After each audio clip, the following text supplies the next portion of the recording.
Hello, ladies and gentlemen, and welcome to another episode of Travel Tales. This one focusing on something I've enjoyed doing since I was about 9 years old, snorkeling, and since I was 13 years old, scuba diving. Actually, I dove from the time I made my first dive until the time I made my last dives, 1973 to 2023. My first dive was actually after what is known as a resort course, where we were given instruction in a deep water pool and then taken out with instructors to go diving on a reef in the Bahamas. My brother and I did that in 1973. My final dives, I could probably still go diving today. I just getting to a reef at this point. I do swim on a regular basis, so that's something that I'm still swimming 40 minutes a lapse. I could easily make a 40-minute dive.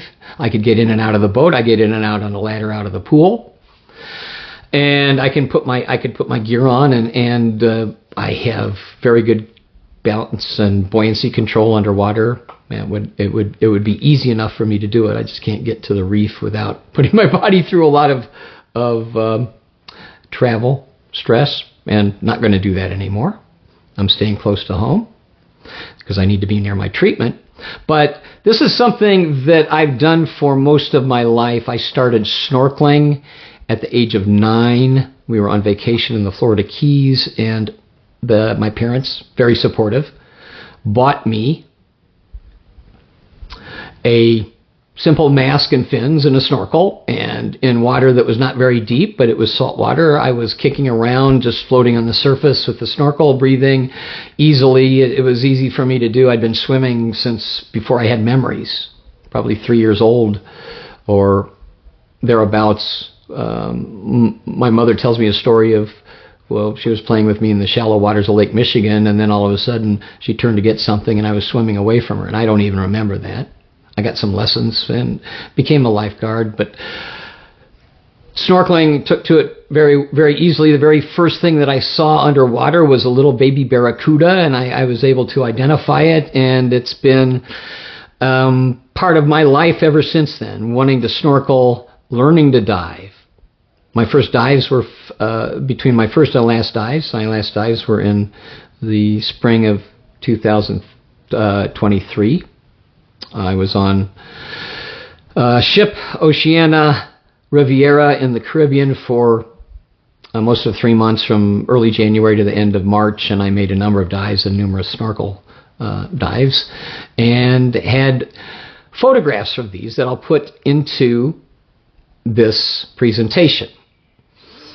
I actually took my very first underwater photographs when I was in high school, probably in 1976, thereabouts, on a trip to Florida, and I rented a 110 camera. If you ever know what those are, they're very thin, rectangular if you look down on the top, but maybe only 1.5 inches high, and in a plexiglass housing, and I actually got an interesting photograph of a eagle ray that swam right over me when I was in about 10 feet of water in the Florida Keys.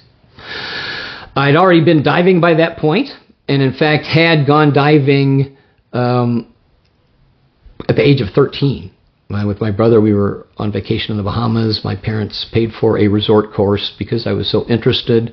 We went into the deep of the pool with a tank, and we were checked out there, and then they took us out to the reef, and I was hooked.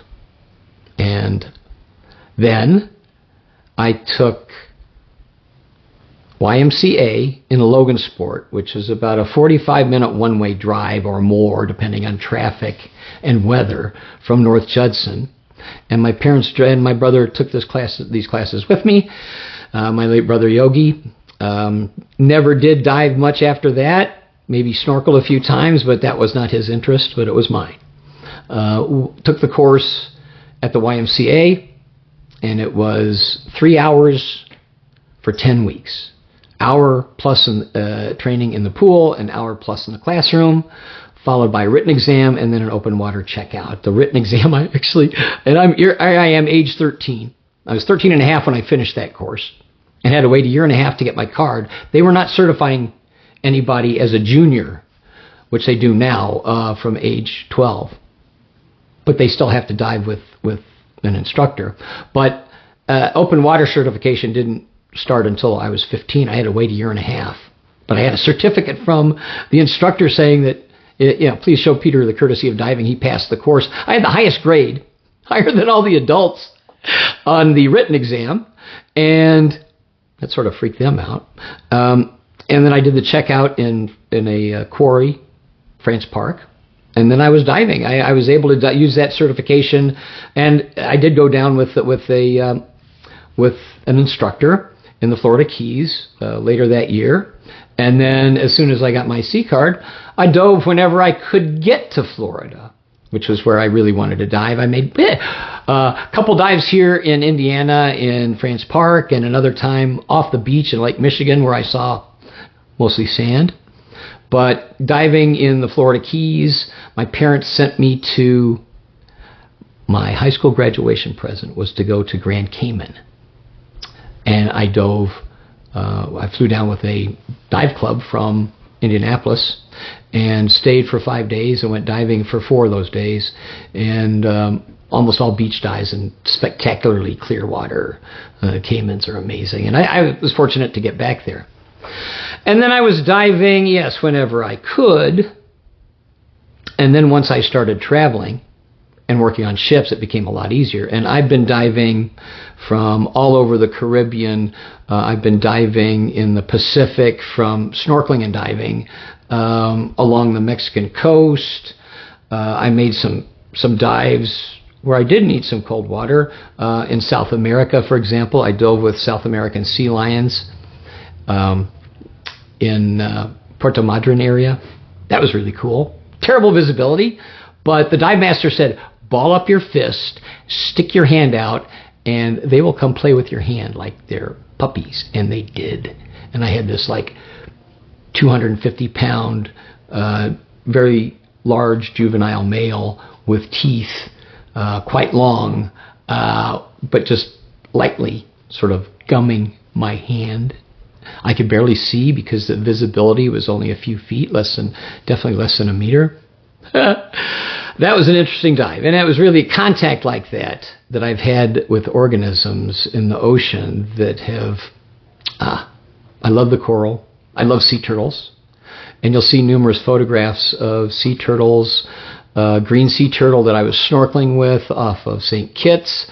I will put into this video photographs, underwater photographs I've taken of a very old, large loggerhead off the coast of Mexico, Caribbean coast, and the same area on the same day but a different dive with a smaller loggerhead that had a remora attached to it. I also enjoy rays. They're so almost otherworldly in their design, in their evolutionary space they fill. And I've got a couple photographs of them sort of hiding in the sand, camouflaged with sand. Those were when I was snorkeling in St. Kitts.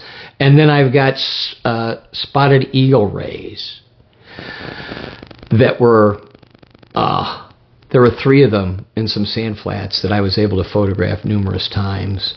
I love looking at sort of vertical walls with divers in the background and sponges, and these were taken off of Roatan. Over most of the photographs I've taken there since 2019, I had some photographs taken of me on a dive in Vanuatu.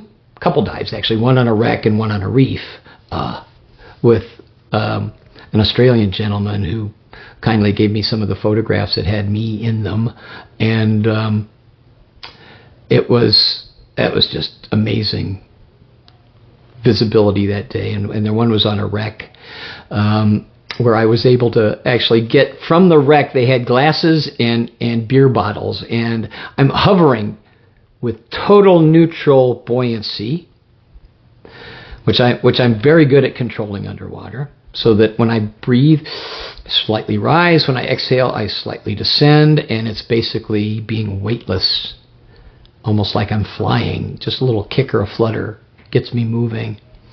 But here I was demonstrating my buoyancy control, hovering over a glass, looking like I'm pouring a beer from a beer underwater about 40 feet or so on a wreck in Vanuatu.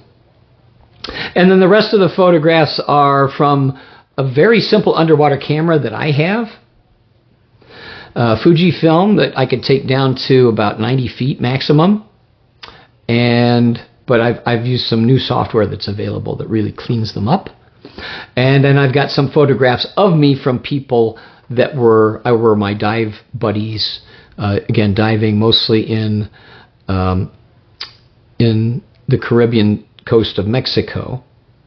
And so I've got a photograph, one that I took of my a selfie underwater, just turned the camera and took a number of them. The very first time I dove after my eye surgeries. That would have been, I got permission to go in the water in early February, and I was keen to dive then. And I got down to the bottom, and the first thing I did was I turned the camera around and took a picture of me. So you'll see, I won't be wearing a patch, but my right eye will be closed. And then a couple other photographs of people that I dove with that took some nice pictures of me, and I'm going to use them in this video.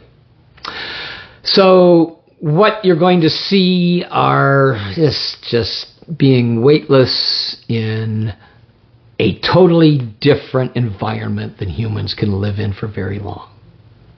And you either have to get the air from the surface and go down, which leaves you, I can get down. I mean, I've been down almost to 18 meters, 60 feet on a breath of air, and coming back up. I knew what the depth was because I just come up from there.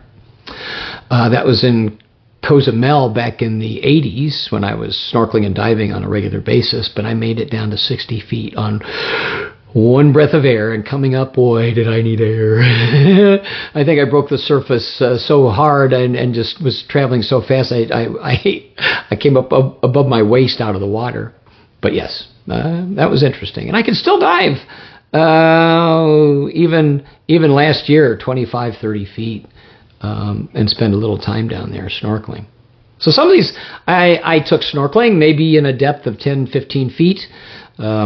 Those were off St. Kitts. I got some really good photographs one day snorkeling there of a green sea turtle that I followed around, and a couple of fairly large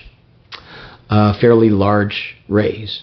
And then I've got also photographs of red lionfish that have been introduced to the Caribbean only back in the 90s, and now are an invasive species that needs to be removed because they are destroying reef ecosystems because there are no predators for them other than humans. And now finally, although you can't really catch them on a line, you have to spear them, but they do have lionfish hunts, and they serve that fairly delicious.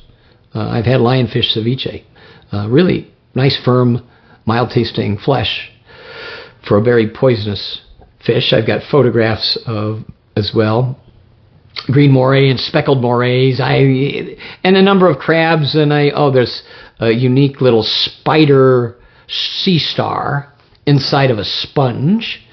And these are some of the things that you'll see in this video. And I do want to thank you for your attention. Thank you for watching, and just enjoy some of these photographs from the underwater world. And I wish you well.